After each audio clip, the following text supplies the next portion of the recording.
দেশ ও রাজ্যের সাড়া ফেলা সেরা খবরের ঝলক জানাবো আজকের বাছাই করা গুরুত্বপূর্ণ তাজা খবর। শুরুতেই হেডলাইন। মুসলিম মহিলারা জুলাই থেকে আর পাবেন না অন্নপূর্ণা ভান্ডার, বড় খবর দিলেন মুখ্যমন্ত্রী। 100 দিনের বদলে মিলবে 125 দিনের কাজ, আবাস যোজনায় মিলল বড় স্বস্তি। বেআইনিভাবে বাংলার বাড়ির সুবিধা অর্থ ফেরাবেন 10,000 উপভোক্তা। ডিএ চর্চার মাঝে রাজ্য সরকারি কর্মীদের জন্য জরুরি খবর, নয়া নির্দেশিকা জারি নবান্নের। সব ডিম তো নেতাদের পেছনেই খরচ হচ্ছে, ডিমের বাজারে আগুন লাগতেই সোশ্যাল মিডিয়ায় জোরদার ট্রোল। আসছি বিস্তারিত খবরে। অন্নপূর্ণা ভান্ডার প্রকল্পে 3,000 টাকা মুসলিম মহিলাদের দেওয়া বন্ধ করা হবে। জুলাই মাস থেকে আসতে চলেছে এই বদল। একাধিক মহিলার অ্যাকাউন্টে নাকি আর 3,000 টাকা ঢুকবে না। জানা যাচ্ছে রাজ্যের মুসলিম মহিলারা নাকি আর অন্নপূর্ণা ভান্ডারের সুবিধা পাবেন না। বিরাট আপডেট দিলেন মুখ্যমন্ত্রী শুভেন্দু অধিকারী। জুলাই মাস থেকে আসতে চলেছে এই বদল। একাধিক মহিলার অ্যাকাউন্টে নাকি আর 3,000 টাকা ঢুকবে না। নবান্ন থেকে কি মিলেছে কোনো সূত্র? জানা যাচ্ছে রাজ্যের মুসলিম মহিলারা নাকি আর অন্নপূর্ণা ভান্ডারের সুবিধা পাবেন না।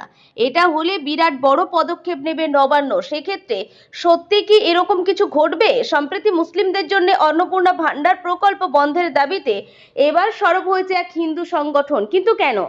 জানা যাচ্ছে তাদের স্পষ্ট দাবি, মুসলিমরা সরকারকে মান্যতা দেয় না, এমনকি ভারত মাতাকে মা বলে মানে না। সেই কারণে তাদের অন্নপূর্ণা ভান্ডার দেওয়া উচিত নয়।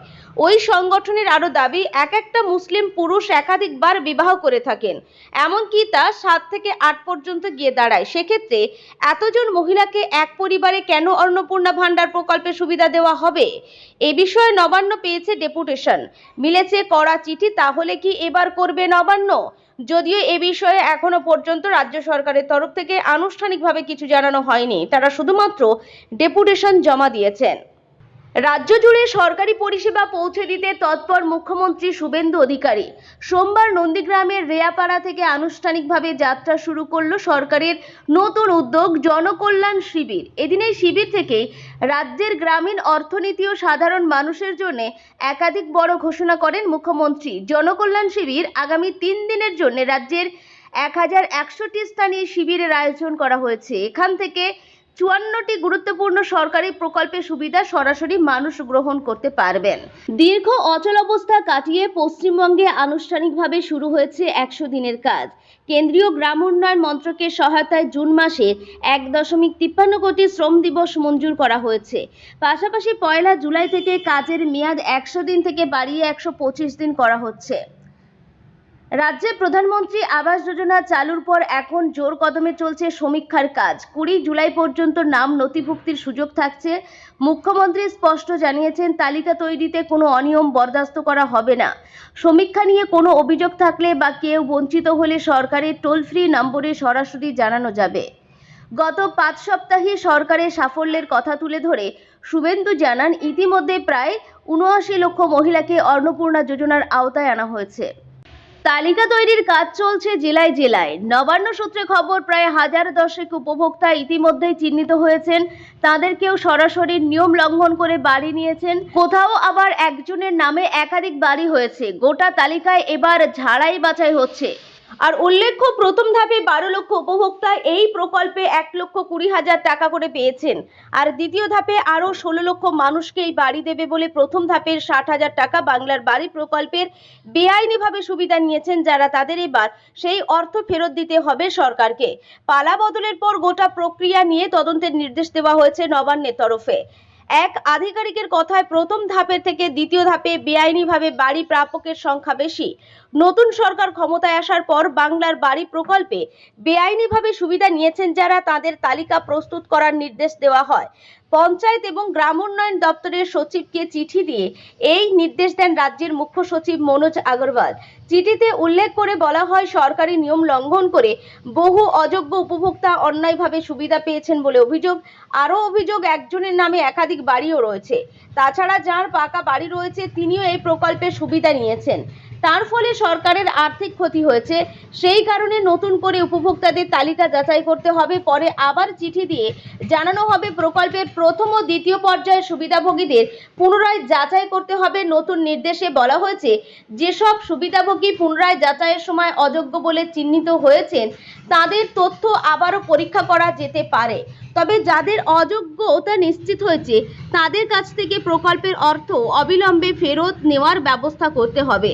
দপ্তর জানিয়েছে, উদ্ধার করা অর্থ নির্দিষ্ট ট্রেজারি হেড অফ অ্যাকাউন্টে ফর্ম 7-এর মাধ্যমে জমা করতে হবে। অর্থ ফেরতের পর সংশ্লিষ্ট ব্লকে রিকভারি মডিউলে সুবিধাভোগীদের আয়ের বিপরীতে আদায়ের পরিমাণ নথিভুক্ত করতে হবে এবং টিআর ফর্ম 7-এর কপি আপলোড করতে হবে। জেলাগুলিকে নির্দেশ দেওয়া হয়েছে দ্রুত এই পুনরায় যাচাই ও অর্থ উদ্ধারের কাজ সম্পূর্ণ করে চূড়ান্ত রিপোর্ট জমা দিতে হবে। পাশাপাশি সংশ্লিষ্ট জেলায় যথাযথ সতর্কতার সঙ্গে যাচাই করা হয়েছে বলে একটি প্রত্যয়নপত্র জমা দিতে হবে। উল্লেখ্য, আগের সরকারের আমলে প্রধানমন্ত্রী আবাস যোজনায় দুর্নীতির অভিযোগ ওঠে বারবার। একাধিকবার কেন্দ্রীয় টিম রাজ্যে আসে তদন্ত করে আবাসের এই প্রকল্পের আর টাকা বরাদ্দ করেনি কেন্দ্র। তারপর আগের তৃণমূল সরকার বাংলার বাড়ি প্রকল্প চালু করে, তাতেই বাড়ি পান উপভোক্তারা। রাজ্য সরকারি কর্মীদের ডিএ নিয়ে চর্চা অব্যাহত। আগামী 22শে জুন রাজ্য বাজেটে কি হয় সেদিকেই তাকিয়ে সকলে।